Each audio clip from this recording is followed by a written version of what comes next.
Rapidamente, minha gente, duas notícias. Ontem, a confirmação de Joaquim Levy para a presidência do BNDES na gestão Bolsonaro e a indicação de que Ivan Monteiro permanecerá na presidência da Petrobras.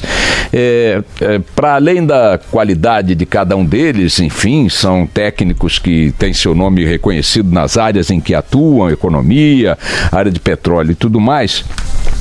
Há um dado interessante que é o fato de que dois postos de alta relevância na futura equipe de governo estão entregues a figuras que integraram governos anteriores, especialmente no caso de Joaquim Levy, que foi ministro da Fazenda de Dilma Rousseff, atuou também no governo Fernando Henrique Cardoso, mostrando o que me parece um saudável descolamento daquele discurso de campanha de que do nós e eles e nós.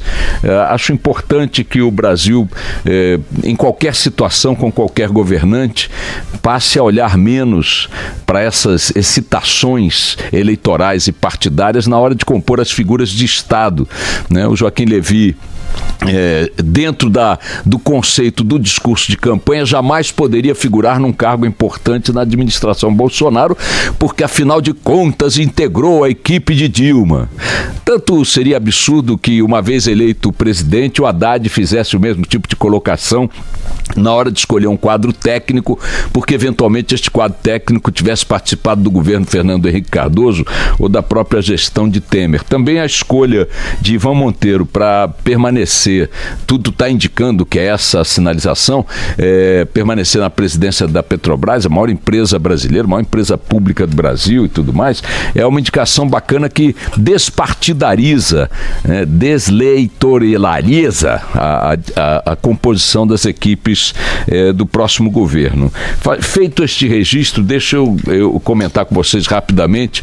A notícia do momento é a decisão de Bolsonaro e de sua equipe econômica, à frente de Paulo Guedes, e também a equipe política, o Onyx Lorenzoni falou isso também ontem, de que só vão tratar da reforma da Previdência em 2019, entendendo que qualquer movimentação agora no Congresso correria o risco de deformar uma reforma com um mínimo de eficiência e complicaria a possibilidade de se recolocar esse tema, que é extremamente complexo, de dificuldades políticas enormes, no Congresso a partir do ano que vem. Então, entre correr o risco de fazer uma reforma agora que saísse capenga, embora mantivesse o nome de reforma da Previdência, entendeu a equipe política e a equipe econômica de Bolsonaro que é melhor jogar o assunto para 2019 com um Congresso refeito e mais sensível ao que o eleitorado sinalizou nas urnas na última eleição.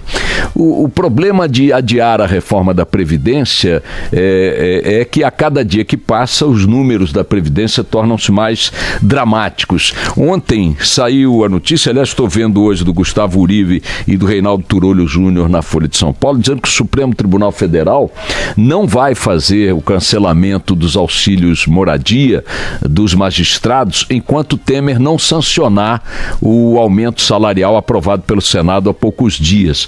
Está um jogo de gato e rato, eu diria que de rato e rato, né? O Temer, em condições normais, em temperatura normal, ele teria o dever moral, profissional, político, administrativo, de estadista, de vetar o aumento, mas ele fez um acordo com o presidente Toffoli do Supremo numa conversa que tiveram já há mais de um mês no Palácio do Planalto, num encontro que tiveram em Brasília, e ele disse que sancionaria o aumento. Está preso a esse compromisso, esse empenho de palavra.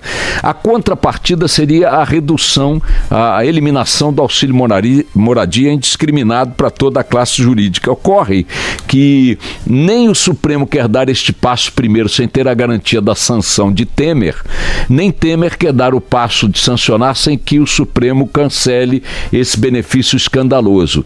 Como ali ninguém merece mesmo crédito nem de um lado nem de outro, as figuras centrais dessa discussão são figuras que, pelo que fizeram neste caso, estão completamente completamente desacreditadas e desmoralizadas, nem mesmo entre eles são capazes de dizer, não, eu vou fazer isso aqui incondicionalmente porque eu sei que você vai cumprir tua parte daí. O Supremo, portanto, diz o seguinte, olha, não vou pautar a decisão em plenário para acabar com o auxílio moradia enquanto o Temer não meter a caneta. E o Temer está achando que se meter a caneta, com razão, ele tem razão para suspeitar disso, o Supremo vai ficar depois mitigando o corte do auxílio moradia, criando penduricalhos que mantenham esse privilégio numa boa parte para o conjunto dos magistrados do Brasil. Do lado do Supremo, repito, eles estão com medo de cortar o benefício primeiro e o Temer ceder às pressões políticas e não sancionar a decisão. Embora não sancionando, prevalecerá a decisão do Senado, a medida entrará em vigor inevitavelmente, mas está havendo esse jogo de rato e rato que agrava, em última análise, os gastos públicos, e os gastos públicos são pesadamente onerados pela tal reforma da Previdência sobre a qual eu falava. Para vocês terem ideia, com esse adiamento para 2019, ainda assim, houve alguns sinais de que o Bolsonaro vai manter uma frase que soltou na campanha durante uma entrevista para o Jornal da Band, para o Rodolfo Schneider, no Jornal da Band, quando ele disse que quer começar a reforma da Previdência pelo setor público. Essa é uma mudança importante no discurso da reforma da Previdência e se conseguir avançar nesse sentido, talvez se consiga, se obtenha uma conquista importante no ajuste dos números. Por que isso? Porque o setor público responde por uma parte monumental do déficit da Previdência. Para vocês terem uma ideia, são 980 mil pessoas que estão no regime de previdência do setor público. 980 mil aposentados, pensionistas na previdência do setor público. Eles respondem por 77 bilhões de reais em déficit. Já no setor privado, são 29 milhões de aposentados. Olha a diferença, você tem 980 mil no setor público e 29 milhões no setor privado. Pois bem, o setor público come 77 bilhões de reais na Previdência. E o setor privado, com 29 milhões de pessoas, come 150 bilhões. Pouco mais, aliás, o dobro, exatamente o dobro. Você tem 29 vezes mais pessoas penduradas no setor privado, na Previdência do setor privado, e mesmo assim só consome 2 vezes mais o gasto do setor público em termos de previdência. A transferência para 2019 não garante que o Congresso vai fazer uma reforma da Previdência suficientemente adequada para permitir que o país recupere minimamente o seu equilíbrio fiscal. Hoje, também na Folha de São Paulo, há um artigo que eu estava lendo mostrando que os gastos com a reforma da Previdência, os gastos atuais com a Previdência não conseguirão permitir a sobrevivência das contas públicas do Brasil por mais de 2 anos. Há estados já numa situação completamente pendurados, Rio Grande do Norte, Rio de Janeiro, Minas Gerais, Rio Grande do Sul, estão com as contas sem conseguir condições de pagar salário já no 13º para aposentados e pensionistas. O Leonardo Rolim e o Paulo Tafner, na Folha de São Paulo hoje, diz o seguinte, que em 2018 o governo federal sozinho vai gastar cerca de 130 bilhões com aposentadorias e pensões de servidores civis e com inatividade e pensões de militares. 130 bilhões só neste ano de 2018, que ainda não está fechado.